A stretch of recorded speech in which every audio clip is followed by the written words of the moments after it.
Shalom, selamat pagi Bapak Ibu Saudara sekalian. Shalom. Baik, hari ini hari yang istimewa. Dan saya percaya bahwa Tuhan tetap hadir di tengah-tengah kita yang beribadah. Juga bagi Bapak Ibu Saudara sekalian yang beribadah melalui live streaming, Tuhan memberkati kita semua. Saya mengajak kita untuk melihat satu bagian firman Tuhan yang menjanjikan kepada kita satu pengharapan di masa depan. Yaitu tentang pemulihan. Sebagaimana kita tahu bahwa 2 tahun ini kita mengalami masa-masa sulit. Bukan hanya di negeri kita tapi di seluruh dunia mengalami kesulitan besar oleh karena pandemi COVID-19. Namun kita percaya juga bahwa bukan hanya kita. Sebab sepanjang sejarah perjalanan umat percaya, berulang kali mereka mengalami hal-hal yang sulit. Tetapi Tuhan juga yang berkuasa untuk memulihkan sesuai dengan janji firman-Nya. Dan pemulihan sendiri berarti kembali kepada masa normal. Pemulihan juga berarti kembali kepada keadaan semula. Atau kembali pada suasana yang menjadi lebih baik. Dan saya kira kita semua mengharapkan itu terjadi pada kita.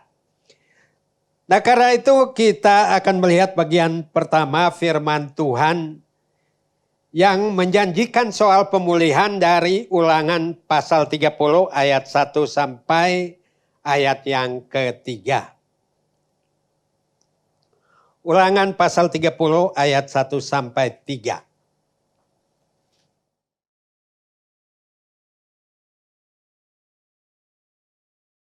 Ulangan 30 ayat 1 sampai dengan 3. Maka apabila segala hal ini berlaku atasmu, yakni berkat dan kutuk yang telah kuperhadapkan kepadamu itu, dan engkau menjadi sadar dalam hatimu di tengah-tengah segala bangsa, kemana Tuhan Allahmu menghalau engkau, dan apabila engkau berbalik kepada Tuhan Allahmu dan mendengarkan suaranya, sesuai dengan segala yang kuperintahkan kepadamu pada hari ini, baik engkau maupun anak-anakmu, dengan segenap hatimu dan dengan segenap jiwamu, maka Tuhan Allahmu akan memulihkan keadaanmu dan akan menyayangi engkau. Ia akan mengumpulkan engkau kembali dari segala bangsa kemana Tuhan Allahmu telah menyerahkan engkau. Jelas di sini bahwa Tuhan senantiasa memperhadapkan kepada umat Tuhan ini berkat dan kutuk. Berkat kalau mereka hidup taat pada kebenaran firman Tuhan. Sebaliknya kutuk terjadi apabila mereka membelakangi Tuhan dan tidak taat pada firman Tuhan. Tidak berarti bahwa masa pandemi selama 2 tahun ini semata-mata diakibatkan oleh dosa. Tetapi ada hal-hal lain yang melandasinya atau yang menjadi pemicu di mana seluruh dunia menghadapi masa sulit ini. Dan berkat yang Tuhan sediakan seolah-olah berubah menjadi kutuk bagi kita semua. Tetapi Tuhan menandaskan di sini apabila engkau berbalik kepada Tuhan Allahmu. Bahwa pandemi ini COVID-19 maupun persoalan lain ini hendak mengingatkan kita untuk berbalik kepada Tuhan. Mungkin selama ini kita menjadi orang Kristen tapi orang Kristen yang biasa-biasa saja. Orang percaya tapi orang percaya yang karena kedudukan kita tidak lagi merasakan keajaiban, kehebatan, keperkasaan Tuhan kita. Nah, karena itu melalui segala peristiwa yang kita hadapi sama seperti Tuhan peringatkan kepada orang Israel, apabila engkau berbalik kepada Tuhan Allahmu dan mendengarkan suaranya sesuai dengan segala yang kuperintahkan padamu pada hari ini. Jadi kita kembali kepada Tuhan untuk mendengarkan suara Tuhan, mendengarkan firman Tuhan, mendengarkan Tuhan yang berbicara kepada kita. Mungkin banyak di antara orang-orang percaya yang kecewa. Kok Tuhan, selama ini aku melayani Engkau, selama ini saya mengikuti Engkau. Tetapi mengapa semua perkara ini, semua musibah, semua malapetaka ini terjadi? Nah, sehingga Tuhan mengingatkan bahwa apabila kita mendengar suara Tuhan dan memperhatikan segala perintahnya pada hari ini, baik engkau maupun anak-anakmu, berarti bahwa Tuhan mengingatkan kita bukan hanya secara individu, secara perorangan, secara pribadi. Tapi Tuhan ingin agar kita semua memiliki satu tingkat pertumbuhan rohani yang wajar. Bukan hanya orang tua, anak-anak mereka juga mengalami hal yang sama. Mungkin ada yang mengatakan, kok saya selama ini hidupnya baik-baik saja. Tidak terpengaruh, tidak mengalami musibah apapun juga. Tetapi kita tahu bahwa orang-orang yang taat pada Tuhan pada masa orang Yehuda mengalami kesukaran besar, mereka pun ikut dibawa dalam pembuangan ke Babel selama 70 tahun.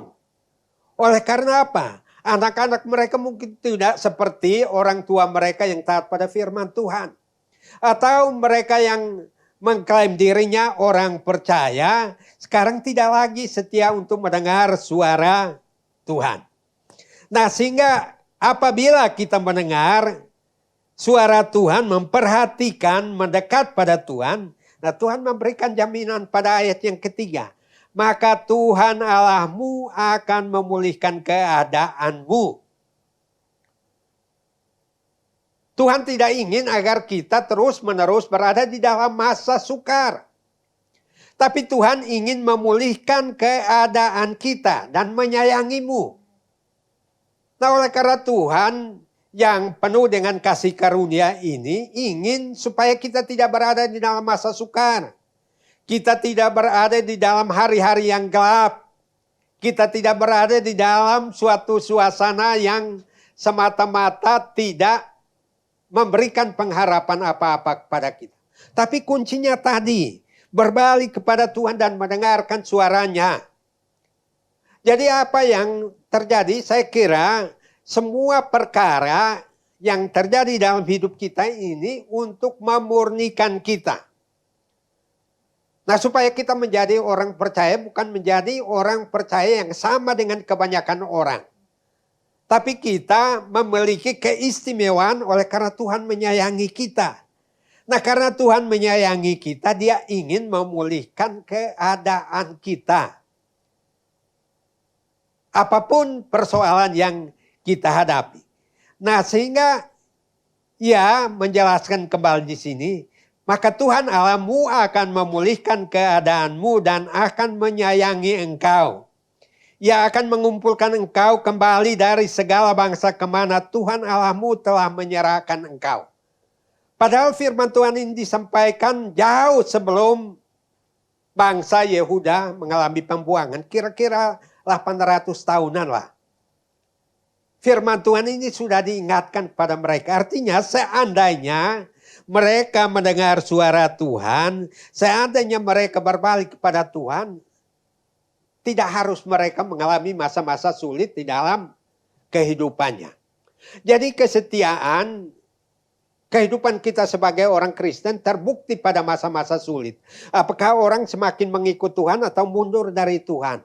Orang semakin sungguh-sungguh atau acuh tak acuh di dalam Tuhan. Dan firman Tuhan mengingatkan kita melalui firman Tuhan hari ini bahwa Tuhan akan melakukan pemulihan dan menyayangi kita. Tapi tergantung respon saudara dan saya. Apakah kita mau kembali kepada Tuhan, dengar-dengaran akan firman Tuhan, atau kita berpegang pada prinsip yang menurut kita benar.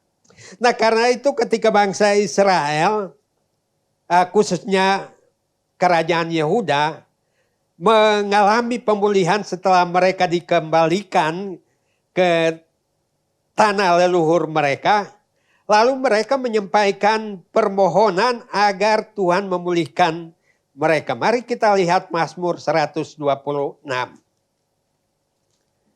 Mazmur 126 ayat 1 sampai dengan ayat yang ke-6. Mazmur 126 ayat 1 sampai dengan 6. Nyanyian ziarah. Ketika Tuhan memulihkan keadaan Sion, keadaan kita seperti orang-orang yang bermimpi. Pada waktu itu mulut kita penuh dengan tertawa dan lidah kita dengan sorak-sorai.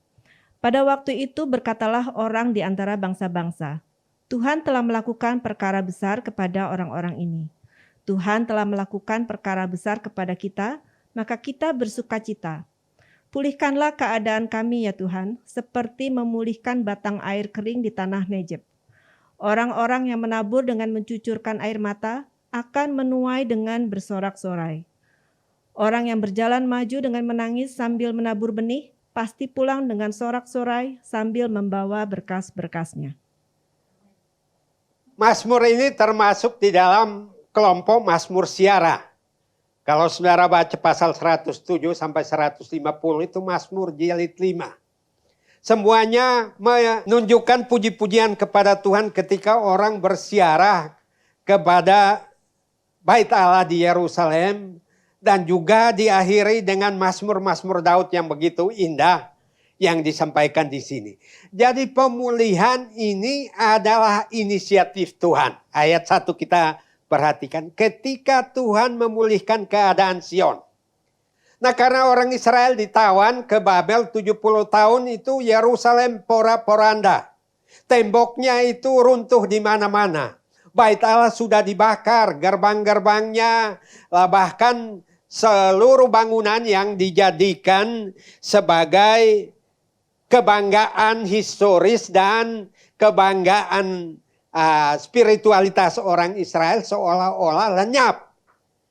Tetapi ketika mereka dikembalikan, mereka menyaksikan keadaan yang tidak memiliki harapan apapun.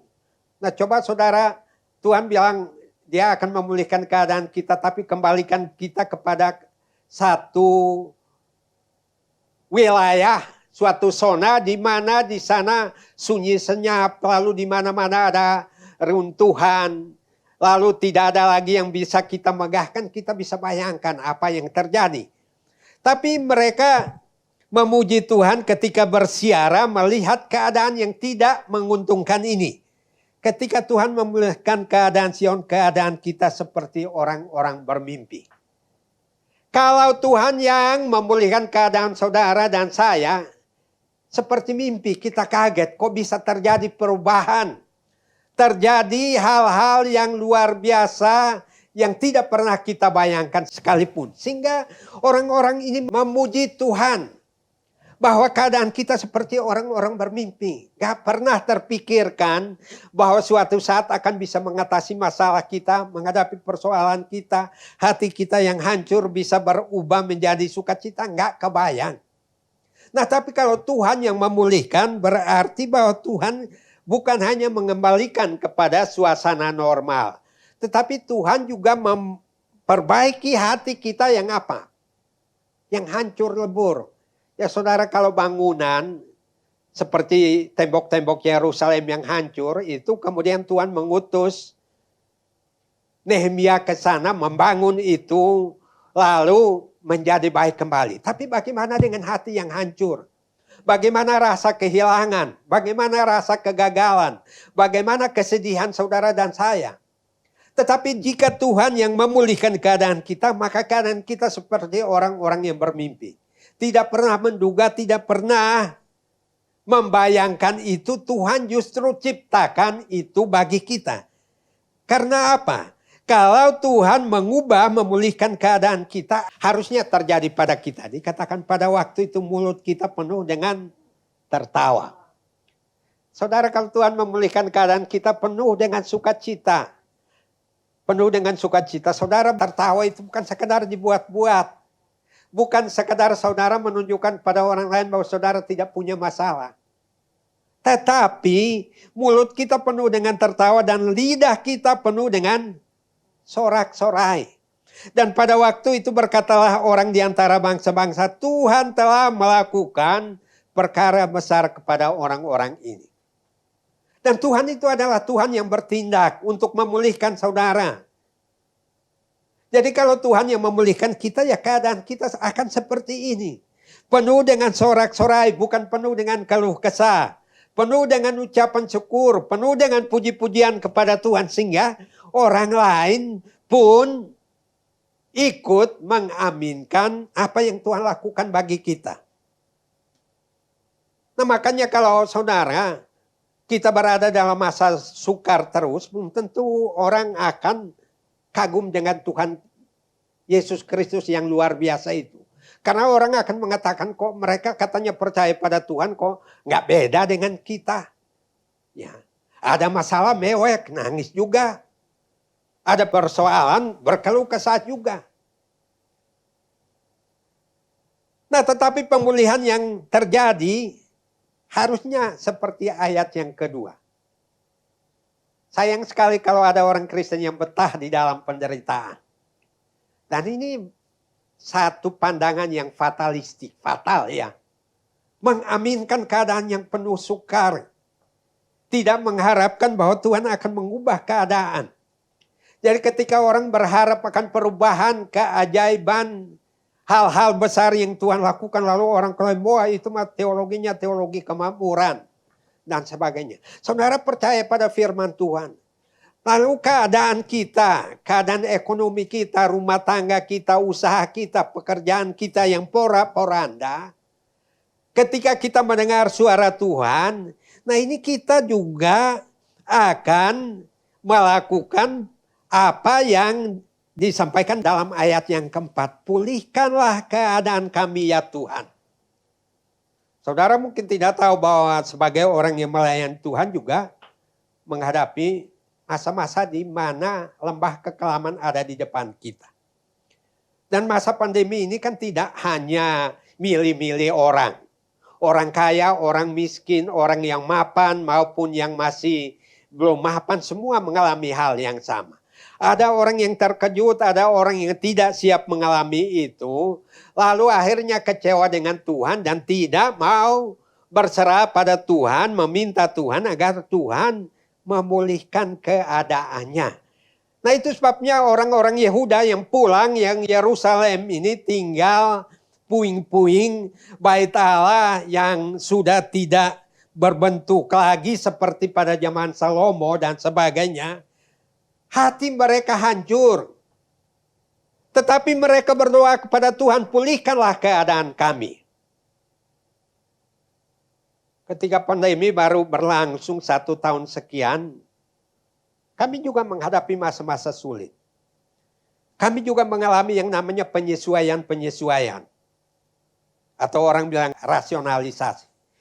Lalu apa yang Tuhan berikan bagi kami juga itu yang namanya juga penyesuaiannya diturunkan. Lalu apa yang saya lakukan? Tuhan, engkau melihat bahwa saya sudah melayani engkau sekian tahun, tetapi berkat yang saya terima cuma segini Tuhan. Lalu saya berdoa bahwa Tuhan lihat, pulihkan keadaan ini karena kita tidak mampu. Saudara, kalau sedang membutuhkan pertolongan dan tidak ada yang menolong saudara, yang terjadi seolah-olah bahwa dunia ini akan kiamat. Nah, tapi Tuhan memberikan contoh di sini, berdoa, pulihkan keadaan kami. Nah, kalau saudara boleh jujur kepada Tuhan, pulihkanlah keuangan kami. Pulihkanlah sembako kami, pulihkanlah pekerjaan kami. Pulihkanlah pendapatan kami. Sama seperti yang diminta oleh orang Yehuda di sini. Pulihkanlah keadaan kami ya Tuhan. Seperti memulihkan batang air kering di tanah Negeb. Nah itu padang gurun kalau musim kemarau itu tidak ada harapan apa-apa. Mau cari air di mana. Tapi Tuhan pernah membuktikan kepada mereka bahwa ketika mereka melewati padang gurun dan tidak ada air, Tuhan bisa mengeluarkan air dari bukit, dari batu karang. Oleh karena apa? Tuhan berjalan bersama-sama dengan mereka. Dan dia tahu bahwa betapa sulitnya orang kehausan di tengah-tengah padang gurun. Tuhan tahu bahwa saudara membutuhkan uang. Tuhan tahu bahwa saudara membutuhkan masa depan, pekerjaan yang mapan. Tapi kita tidak menduga bahwa persoalan bisa terjadi kapan saja. Pulihkanlah keadaan kami. Pulihkanlah pendapatan kami. Kenapa tidak? Nah, sebab ini akan berpengaruh juga pada hal-hal yang berikut. Saya ketika kembali ke daerah saya, lalu sopir yang membawa mobil travel itu, saya tanya, kamu orang apa? Dia sebutkan gereja-gereja begini. Lalu yang dia sampaikan adalah keluh kesah, sekarang ini banyak saingan, lalu penumpang kurang, kadang-kadang saya harus parkir 2 hari menunggu kalau ada pesanan baru saya jalan, karena dari mana akan mengisi bensin mobil ini. Lalu saya katakan, kamu baca Alkitab enggak? Kamu doa enggak? Nah, kebetulan kami memang membawa Alkitab untuk dibagi-bagi kepada orang-orang yang membutuhkan pada waktu itu. Kami kasihkan ini baca. Karena kalau kita menyaksikan keadaan di sekitar kita, tidak bisa kita cegah. Yang namanya persaingan itu ada. Yang namanya kompetisi ada. Nah, tapi mungkin orang-orang yang berkompetisi itu mengambil cara-cara yang tidak sesuai dengan kehendak Tuhan. Nah, tapi bagi orang percaya, dia akan memohon kepada Tuhan, pulihkanlah keadaan kami. Seperti engkau memulihkan batang air kering di tanah Negeb. Batang air itu kalau sudah dipulihkan, diberikan air itu yang tadinya tandus menjadi hijau. Ada tumbuh-tumbuhan, ada kesegaran yang terjadi di sana. Dan Tuhan ingin itu terjadi juga pada saudara dan saya. Nah, tapi apakah kita mau mendengar suara Tuhan? Apakah kita berdoa supaya Tuhan memulihkan kita? Atau doa kita hanya doa umum, Tuhan engkau baik. Itu tidak bisa kita pungkiri, memang Tuhan itu baik. Tapi bagi saudara secara pribadi apa? Baik bagi orang amin. Kadang-kadang saya katakan bahwa kita di gereja ini kita bersyukur, bertepuk tangan karena keberhasilan orang lain. Tapi saudara sendiri bagaimana? Tuhan ingin memulihkan keadaan kita. Lalu ayat yang kelima, orang-orang yang menabur dengan mencucurkan air mata. Bayangkan mereka pulang dari pembuangan, ladang-ladang mereka sudah direbut oleh orang lain. Atau mungkin sudah penuh semak duri. Mau cari di mana itu benih. Kalau mereka mengolah ladang. Barangkali ketika mereka ingin membeli benih di orang-orang yang menduduki tanah mereka, mereka disindir, mereka dicaci maki dan sebagainya sehingga mereka penuh dengan air mata. Dan ini sering kali terjadi. Saudara yang namanya orang Kristen lagi kesulitan, minta bantuan pada orang yang gak mengenal Tuhan, wah saudara diejek-ejek. Katanya ke gereja beribadah, katanya hari Minggu melayani Tuhan. Tapi ternyata banyak kekurangan juga. Air mata kita mengalir ketika kita menabur benih. Dengan mencucurkan air mata. Apa? Akan menuai dengan bersorak-sorai. Ini berarti bahwa Tuhan tidak menghendaki kita berhenti untuk melakukan bagian yang Tuhan tetapkan bagi kita. Soal menumbuhkan benih itu dan membuatnya menghasilkan berkas-berkas gandum ataupun buah anggur yang lebat dan sebagainya, itu Tuhan yang mengurusnya. Tapi bagian kita menabur, lalu kita katakan Tuhan masanya sulit, Tuhan ada saingan, Tuhan suasananya tidak kondusif. Tapi dikatakan orang yang menabur dengan air mata. Ya sekarang ini banyak orang yang usahanya hilang ya saudaranya. Wah, ini karena pandemi ini pelanggan hilang. Lalu orang-orang yang barangkali mesan produk itu tiba-tiba batal. Atau hal-hal yang sedang kita kerjakan tiba-tiba tidak seperti yang kita harapkan. Modal lebih besar daripada keuntungan yang kita terima. Nah tapi Tuhan bilang apa? Orang yang menabur dengan mencucurkan air mata akan menuai dengan sorak-sorai. Nanti kita lihat di bagian terakhir yang namanya menabur, itu menabur apa? Akan menuai dengan bersorak-sorai. Artinya apa? Kita tetap melakukan bagian kita. Kalau Tuhan percayakan walaupun kita mengerjakannya dengan apa? Bercucuran air mata tadi.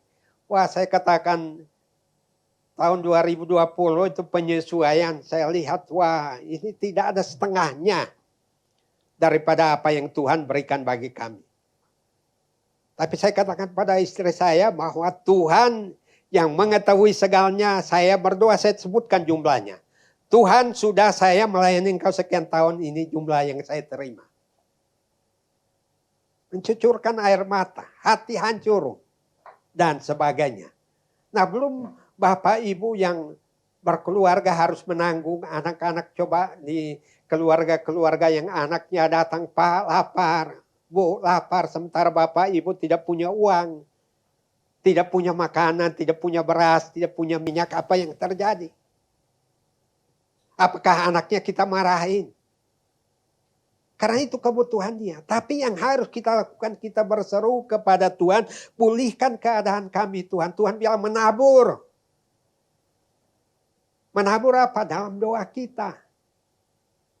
Menabur dalam ucapan syukur kita. Menabur di dalam perkara-perkara yang Tuhan kehendaki. Lalu orang yang berjalan maju dengan menangis. Jadi orang-orang Yahudi ini sudah dikembalikan ke tanah leluhur mereka. Tapi mereka berjalan maju ini dengan menangis. Bukan bersyukur, waduh pulang ke tanah leluhur kita, milik pusaka kita, pasti kita penuh dengan sukacita, dengan menangis. Nah tapi apa? Sambil menabur benih. Pekerjaan kita, apa yang Tuhan percayakan kita ini harus berjalan maju. Sekalipun ada tantangan, sekalipun ada kesukaran di hadapan kita, berjalan maju, pasti pulang dengan sorak-sorai sambil membawa berkas. Petani kalau nanam padi minimal 3-4 bulan ya, menunggu masa panen. Saat dia menanam, apakah dia berpikir nanti suatu saat ada hama orang yang akan menyerang? Ada kekeringan atau tiba-tiba ada banjir bandang yang mungkin menyebabkan dia kehilangan seluruh pengharapan untuk penghasilan dan sebagainya. Nah tapi karena doa di ayat yang keempat, pulihkan keadaan kami, ini membuat orang untuk maju. Sekalipun ketika kita berjalan maju sambil menabur itu masih menangis juga.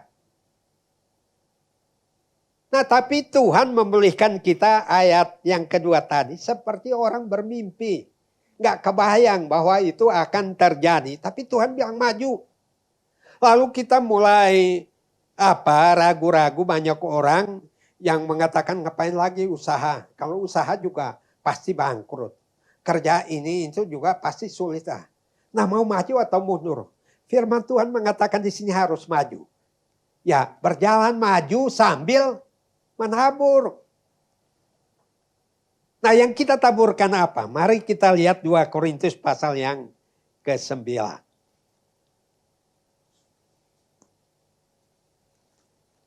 2 Korintus pasal yang ke-9 ayat yang ke-10. Sampai dengan ayat yang ke-13 terlebih dahulu. 2 Korintus 9 ayat 10 sampai dengan 13. Ia yang menyediakan benih bagi penabur dan roti untuk dimakan, ia juga yang akan menyediakan benih bagi kamu dan melipat gandakannya dan menumbuhkan buah-buah kebenaranmu. Kamu akan diperkaya dalam segala macam kemurahan hati yang membangkitkan syukur kepada Allah oleh karena kami. Sebab pelayanan kasih yang berisi pemberian ini bukan hanya mencukupkan keperluan-keperluan orang-orang kudus, tetapi juga melimpahkan ucapan syukur kepada Allah. Dan oleh sebab kamu telah tahan uji dalam pelayanan itu, mereka memuliakan Allah karena ketaatan kamu dalam pengakuan akan Injil Kristus dan karena kemurahan hatimu dalam membagikan segala sesuatu dengan mereka dan dengan semua orang. Nah saudara, di Mazmur 126 tadi dikatakan bahwa Orang yang menabur dengan mencucurkan air mata. Yang tadi saya katakan, baru pulang dari pembuangan benihnya dari mana? Nah, tetapi dijawab di dalam 2 Korintus 9 ini. Bahwa ia menyediakan benih bagi penabur. Dan roti untuk dimakan. Tuhan adalah Allah yang menyediakan. Atau orang bilang apa? Yahweh Jireh ya. Nah. Minggu lalu saya menyampaikan firman Tuhan dari kitab Kejadian di satu tempat. Tuhan menciptakan langit dan bumi 6 hari. Hari ketiga dia menciptakan tumbuh-tumbuhan berbiji. Hari yang kelima dia menciptakan ikan-ikan di laut, burung-burung di udara. Hari yang keenam dia menciptakan semua hewan-hewan dan terakhir manusia. Setelah manusia diciptakan, apa yang Tuhan firmankan? Berkuasalah atas burung-burung di udara, ikan-ikan di laut, tumbuh-tumbuhan berbiji akan menjadi makanan. Itu sejak dunia diciptakan, Tuhan sudah menjadi Allah yang menyediakan bagi saudara dan saya. Nah, tetapi persoalan yang terjadi, seringkali kita tidak melakukan apa yang Tuhan kehendaki. Hari ke-6 diciptakan, saya katakan wakal manusia diciptakan hari pertama bengong. Langit dan bumi masih kosong, belum ada apa-apa. Tuhan gak mau kita menderita, ingin kita menjadi penguasa. Termasuk kita berkuasa atas persoalan kita dan yakin bahwa Tuhan adalah Tuhan yang menyediakan. Nah, kalau Tuhan bilang orang yang berjalan maju sambil menaburkan benih, kita tanya benihnya dari mana? Ini Ia yang menyediakan benih bagi penabur. Nah, artinya kita harus menabur. Kita tidak bertindak, kita tidak pernah akan tahu. Apa yang Tuhan berikan pada saudara sebagai modal, yaitu apa? Iman kita itu melebihi segala-galanya. Nah, sehingga Ia menyediakan benih bagi penabur dan roti untuk dimakan. Tuhan menyediakan bagi saudara dan saya. Nah, tapi saya katakan Tuhan sediakan bagi manusia, berkuasalah atas semuanya ini. Lalu hari ke-7 Tuhan berhenti dari pekerjaan dan memberkati hari itu. Jadi banyak orang kehilangan berkat itu karena lupa bahwa hari Sabat itu hari di mana Tuhan memberkati seluruh ciptaan, memberkati pekerjaan saudara dan saya. Bukan karena saya pendeta lalu menekankan supaya saudara beribadah, rugi. Saudara kalau 6 hari, saudara bekerja hari ke-7, saudara tidak datang, itu siapa yang memberkati 6 hari saudara kerjakan itu? Ya, bisa belalang pelompat, belalang pelahap seperti yang disampaikan di kitab Yoel. Walaupun nanti itu dipulihkan oleh Tuhan juga. Jadi itu dimeteraikan pekerjaan kita pada hari yang ke-7. 6 hari Tuhan bekerja, hari ke-7 berhenti. Tapi yang tidak berhenti Tuhan lakukan memberkati saudara dan saya.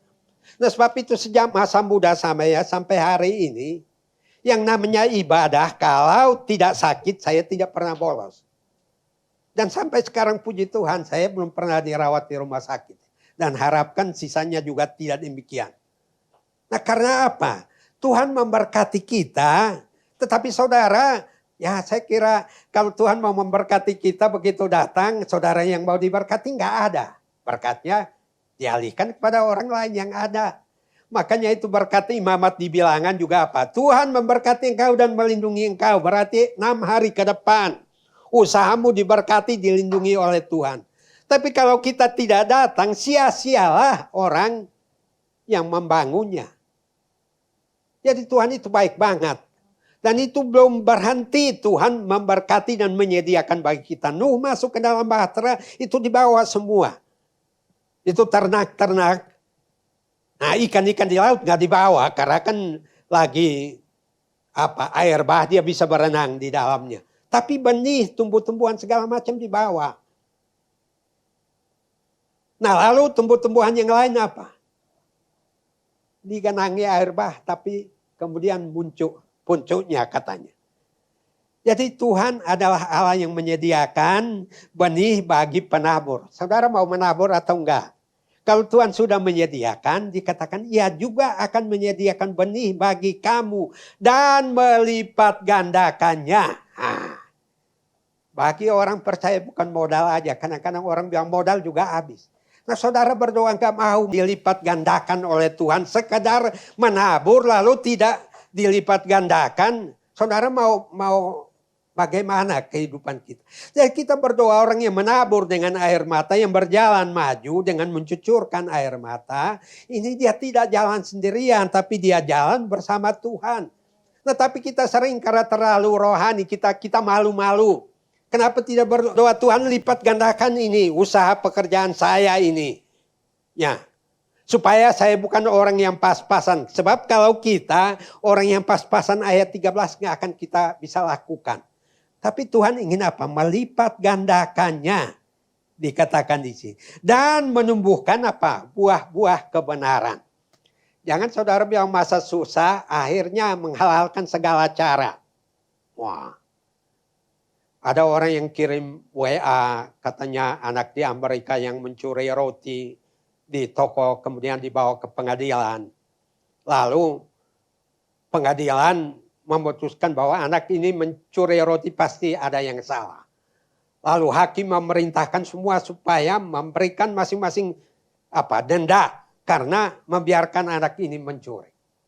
Nah tapi saya bilang ini juga cara yang salah. Kita tidak bisa membenarkan bahwa mencuri tetap mencuri. Firman Tuhan tidak mengajari kita untuk mengatakan mencuri demi kepepet bola. Tidak. Tapi kita melakukan apa yang benar di sini. Menumbuhkan buah-buah kebenaran. Jadi kalau kita hidup dalam buah-buah kebenaran, soal melipat gandakan itu Tuhan yang urus. Soal menghadapi masa paceklik, masa sulit, persaingan macam-macam, itu Tuhan yang urus. Ya saudara, ya ini saya mau sampaikan kepada kita bahwa iman Kristen sebenarnya iman praktis. Ya Tuhan bilang menabur benih, Tuhan melipat gandakan, Tuhan lumayan aja. Ya jadilah padamu menurut perkataanmu. Karena saudara maunya lumayan aja. Tidak mau berlipat ganda. Lalu ayat yang 11. Kamu akan diperkaya dalam segala macam kemurahan hati. Nah, diperkaya loh. Saudara, wah menderita karena Tuhan. Betul, kita menderita karena Tuhan kalau saudara melayani ditampar orang. Memang itu kita menderita karena Tuhan. Tapi kalau saudara mencari nafkah dan menderita, ya itu tanggung jawab kita. Tanggung jawab kita. Jadi jangan terus, karena mengikut Tuhan jadi serba menderita. Karena apa? Kita menyalah artikan firman Tuhan. Kamu akan diperkaya dalam segala macam kemurahan hati. Yang membangkitkan syukur kepada Allah oleh karena kamu. Karena apa? Allah melipat gandakan, baru dia bisa murah hati. Ya saudara ya. Kalau saudaranya pas-pasan mau murah hati bagaimana? Nggak bisa. Gereja kita memang memberi persembahan, tapi tidak ada uang yang kita persembahkan. Nah oleh karena apa? Tidak berlipat ganda. Jadi ini hal-hal pemulihan yang Tuhan kerjakan secara menyeluruh di dalam kehidupan orang percaya. Nah sehingga ketika Tuhan melipat gandakan berkat kita, lalu kita bisa tergerak hati kita untuk menyatakan kemurahan hati kepada orang lain. Kita karena berlipat ganda, kita punya yang lebih. Tapi kalau pas-pasan tadi, saudara mau apa?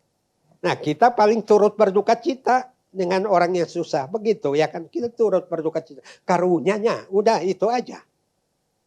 Saudara nggak bisa berbuat apa-apa karena tidak berlipat ganda. Nah karena itu kalau Tuhan memulihkan keadaan kita itu seperti mimpi. Kok saya nggak kebayang ya. Kok bisa dapat seperti itu? Dan saya katakan ya saudara, pengalaman saya mengikut Tuhan di Bandung aja udah tahun ke-30. Ya ini Julia mantan mahasiswa dan saya harap dia masih bisa selesai ya. Nah itu menyaksikan orang-orang yang melayani Tuhan bukan orang-orang mewah. Tapi Tuhan tidak pernah mempermalukan kita. Nah tapi kita tahu firman tetapi tidak mau melakukan firman. Bahkan kadang-kadang membatasi firman. Tuhan bilang melipat gandakan, lumayan aja Tuhan. Lalu ketika Tuhan menuntut kita kemurahan hati, saudara lumayan aja, ya nggak bisa berbuat apa-apa. Kamu akan diperkaya dalam segala macam kemurahan. Nah kalau diperkaya kita ketemu dengan orang yang murah hati. Kita ketemu dengan orang yang menawarkan bantuan. Kita ketemu dengan orang yang memberikan kita nasihat untuk pekerjaan atau usaha yang kita kerjakan.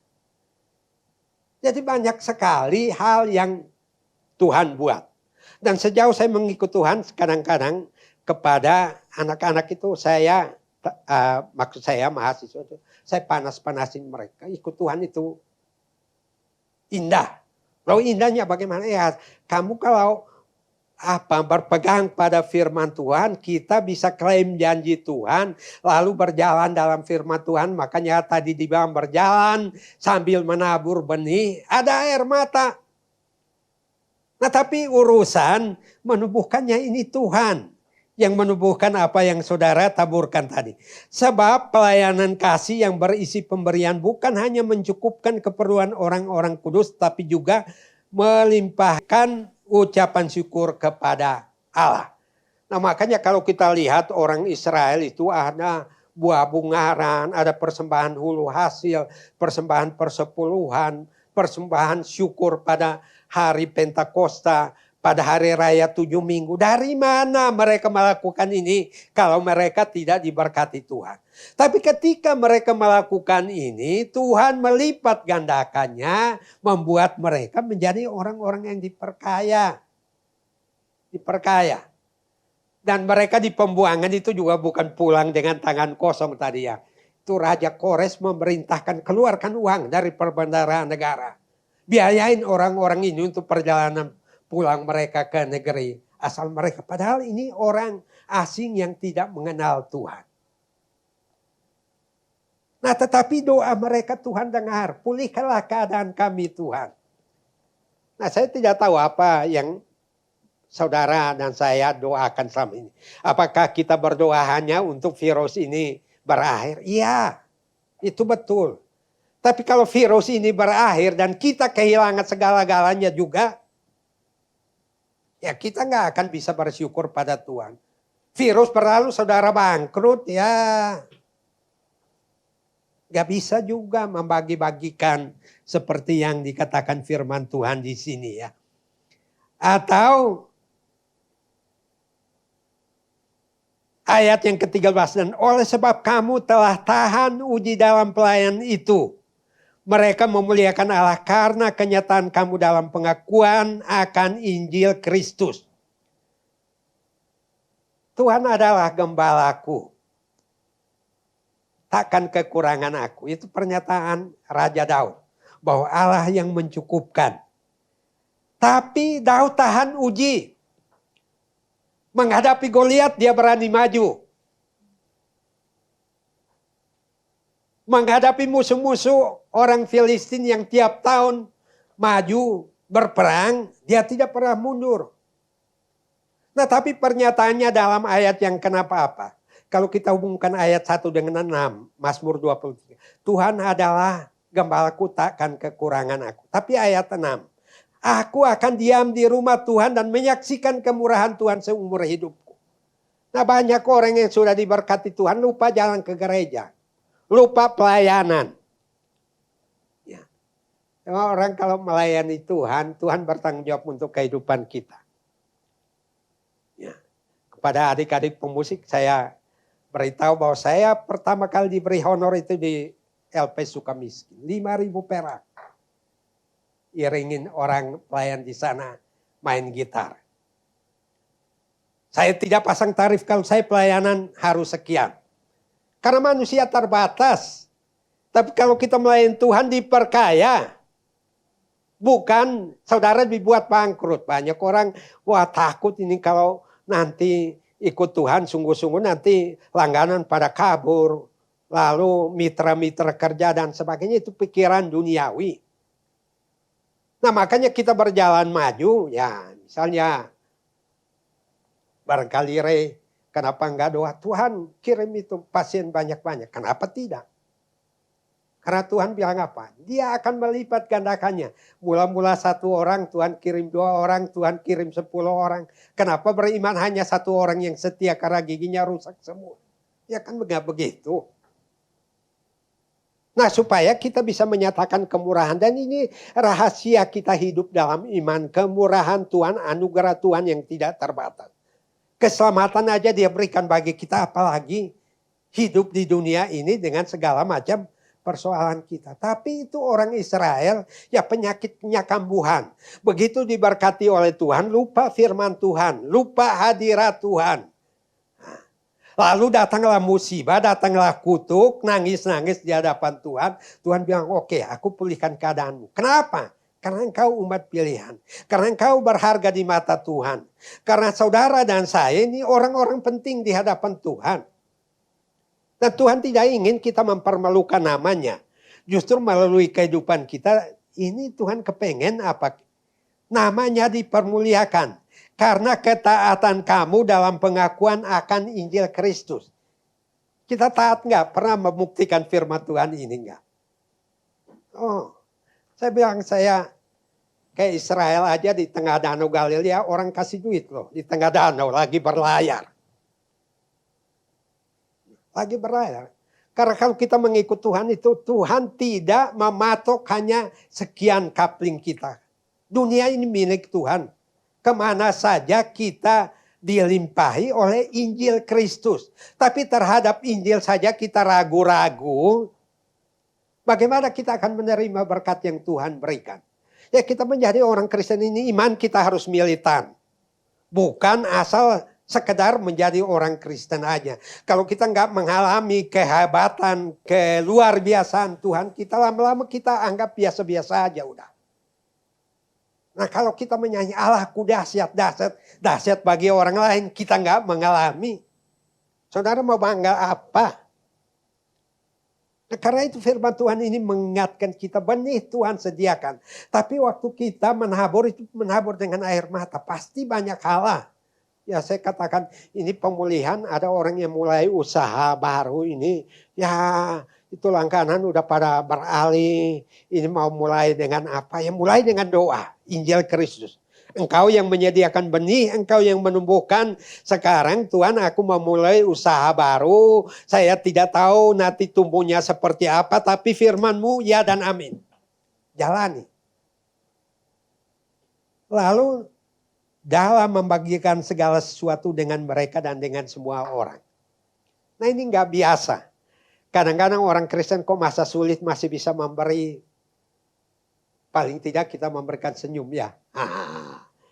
Orang masa sulit sekarang ini kita lihat aja orang melotot ke kita, marah-marah ke kita. Ya. Nah tetapi kalau kita di dalam Tuhan. Nah karena Tuhan sudah menyediakan benih melipat gandakannya.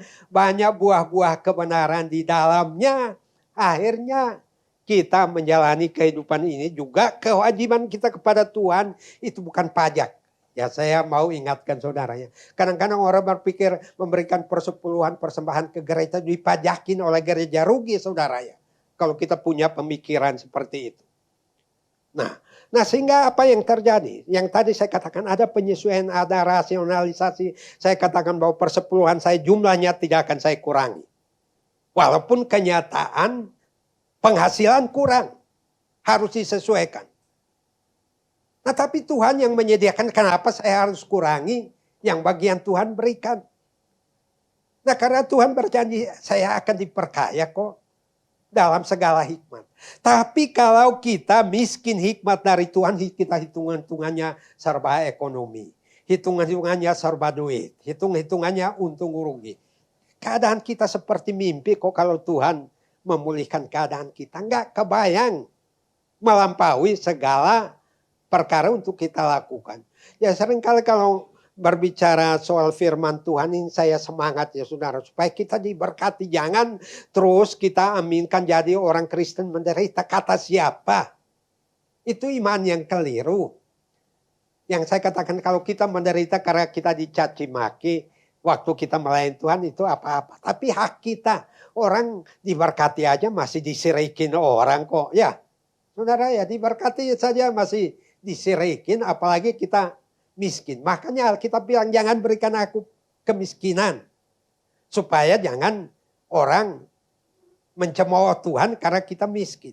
Tapi jangan terlalu kaya supaya nanti lupa Tuhan. Nah artinya kalau kita kaya tidak lupa Tuhan, kenapa tidak? Kenapa tidak? Ya saudara, kita lihat satu ayat penutup dari Mazmur 90 ayat yang ke-15. Saya kira Mazmur 90 pernah saya sampaikan firman Tuhan ini, tapi kita lihat ayat 15 saja.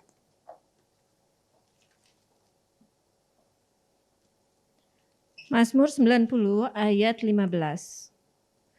Buatlah kami bersukacita seimbang dengan hari-hari Engkau menindas kami, seimbang dengan tahun-tahun kami mengalami celaka. Nah coba perhatikan, ini Mazmur 90 saya katakan orang hanya mengaminkan ayat 10, umur kami 70 tahun, lebih dari itu udah sakit-sakitan. Nah ini karena kita tidak mau melihat ayat yang ke-15 ini. Buatlah kami bersukacita seimbang dengan hari-hari yang Kau menindas kami. Buatlah seimbang Tuhan, udah berapa hari ini kami mengalami masa sulit karena pandemi ini.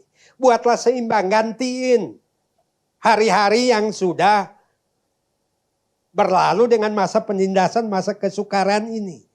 Lalu apa? Seimbang dengan tahun-tahun kami mengalami celaka. Tahun-tahun di mana kita kehilangan penghasilan kita, mengalami kerugian langganan kita, mengalami kemunduran dalam mata pencarian kita. Tuhan buat seimbang. Artinya dalam bahasa sehari-hari, Tuhan balikin dong. Itu hari-hari saya mengalami masa sial, masa sulit. Balikin. Balikin. Nah tapi yang saya katakan, kadang-kadang kita menemukan ayat yang begini, gak berani bertindak. Nah tapi orang yang bersandar pada firman, menyaksikan keajaiban-keajaiban yang Tuhan buat, oleh karena apa? Firman Kristus tadi 2 Korintus pasal 13 tadi. Injil Kristus. Bahwa Kristus sudah mati bagi kita, dia sudah melakukan segalanya, menggantikan kita. Makanya Tuhan bilang kamu akan melakukan perkara-perkara yang lebih besar daripada apa yang aku lakukan. Malah kita kepengen melakukan perkara-perkara yang lebih kecil. Oleh karena apa? Kita sendiri tidak berani bertindak. Jadi kesimpulan firman Tuhan bagi kita saudara, pulihkanlah keadaan kami ya Tuhan. Pulihkan terhadap apa? Yang pertama pulihkan tentang COVID ini. Ya kita bersyukur ya bahwa sekarang angka kematian tiap hari ya ada, tapi tidak sebanyak beberapa bulan yang lalu. Yang kedua, pulihkanlah penghasilan kita semua. Pekerjaan kita apa Tuhan pulihkan. Seperti sebelum terjadi masa COVID. Atau kalau boleh lipat gandakan. Lalu pulihkan keadaan ekonomi kita. Mata pencaharian kita. Nah supaya apa? Dengan itu kita bisa memuliakan Tuhan ya. Jangan bilang kalau sekarang bertahan aja udah puji Tuhan. Tuhan tidak ingin kita sekedar bertahan. Ingin berlipat ganda. Tapi iman saudara mengatakan sekedar bertahan ya. Jadilah padamu menurut perkataanmu. Lalu apa? Kesehatan kita dipulihkan. Ada yang barangkali sakit, mengalami gangguan kesehatan selama ini. Pulihkan keadaan kami Tuhan. Lalu apa? Usaha dan pekerjaan kita. Masa depan kita. Tuhan pulihkan. Saya tidak mau seperti ini terus. Pulihkan keadaan kami ya Tuhan. Berani nggak berdoa begitu ya? Kalau saudara tidak berani, saya berani. Ya, saya berani karena saya percaya pada Tuhan saya. Tuhan saya luar biasa. Spiritualitas ibadah kita juga dipulihkan. Ya kan, ini sekarang kita menjaga jarak. Ada keadaan sudah mulai normal. Orang jaga jarak bukan hanya dengan sesama. Dengan Tuhan pun jaga jarak. Ya kan, doa pun sudah jarang. Melayani Tuhan pun jarang. Baca Alkitab pun jaga jarak. Ini sehari jarak 3 kali sehari ya. Nah ini, nah bagaimana ya.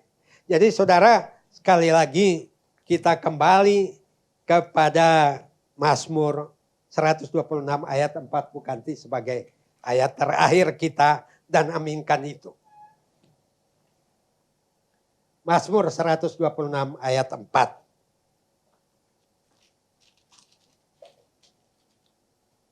Mazmur 126 ayat 4. Pulihkanlah keadaan kami ya Tuhan, seperti memulihkan batang air kering di tanah Negeb. Saudara mau pulih atau mau tetap dalam keadaan ini? Pulihkanlah keadaan kami. Itu doa kami, doa saya tahun 2022 ini. Tahun pemulihan. Tergantung iman saudara. Tuhan memberkati kita semua. Amin. Mari kita berdoa. Bapa Surgawi, kami mengucap syukur Engkau hadir di tengah-tengah kami dalam ibadah hari ini. Engkau memberkati firman-Mu, berkati jemaat-Mu yang sudah membawa persembahan, usaha dan pekerjaan mereka. Tuhan, pulihkan, melipat gandakannya Tuhan, supaya olehnya mereka bersorak-sorai di dalam Engkau, Tuhan Allah kami yang hidup. Bapa, kami juga berdoa untuk jemaat-Mu yang beribadah secara online. Berkati mereka di rumah mereka, usia yang lanjut bagi para orang tua kami. Tuhan hiburkan, kuatkan mereka dalam keterbatasan usia mereka. Tuhan, anak-anak juga yang belajar melalui online yang dipimpin oleh kakak-kakak pembina mereka. Tuhan berkati supaya anak-anak kami juga bertumbuh dalam iman kepada Engkau. Tuhan, kami juga berdoa untuk semua kegiatan yang akan dilakukan selama pekan ini. Tuhan, Engkau turut bekerja supaya segalanya berjalan dengan baik untuk hormat dan kemuliaan nama-Mu. Kami berdoa untuk pemerintah dan negara kami yang sedang menangani varian Omikron yang berkembang dengan pesat. Kami percaya bahwa Tuhan yang berkuasa untuk mengendalikannya. Biar apapun yang dilakukan oleh pemerintah kami, Tuhan memberkatinya sehingga menjadi kesejahteraan bagi kami semua. Bapa dalam surga, sekali lagi kami berdoa, kami memohon Tuhan Engkau lakukan pemulihan bagi jemaat-Mu, bagi kami semua, dan kami berpaut pada firman-Mu bahwa Engkau yang berjanji Engkau tidak akan pernah gagal, Engkau tidak pernah lalai untuk menepatinya. Meteraikan itu dan biar itu terjadi dalam kehidupan jemaat. Dan sebentar kami akan meninggalkan tempat ini, kembali ke rumah kami masing-masing. Kami mau mengangkat hati kami untuk menerima berkat yang berasal daripada-Mu. Jemaat yang dikasihi Tuhan, pulanglah dan terimalah berkat Tuhan. Tuhan memberkati engkau dan melindungi engkau. Tuhan menyinari engkau dengan wajah-Nya dan memberi engkau kasih karunia. Tuhan menghadapkan wajah-Nya kepadamu dan memberi engkau damai sejahtera.